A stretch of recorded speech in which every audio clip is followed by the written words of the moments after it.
suatu penyakit yang dapat terjadi pada siapa saja dan segala usia. Tapi, tahukah Anda apa pemicu dari penyakit asma? Peradangan dari lapisan saluran udara dalam tubuh merupakan faktor utama dalam asma.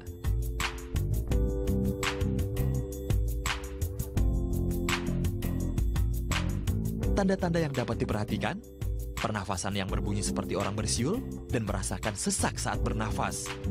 Sesekali penyakit asma ini bisa mengganggu bagi aktivitas pengidap penyakit ini. Asma juga merupakan suatu kondisi yang bisa menyebabkan kematian apabila penyakit ini diabaikan dan tidak ditangani dengan sesegera mungkin. Tansah kelingan sliramu bocah ayu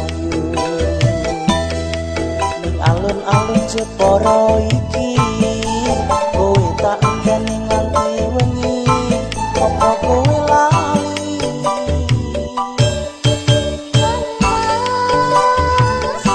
bingung ngrasani atiku pengen ketemu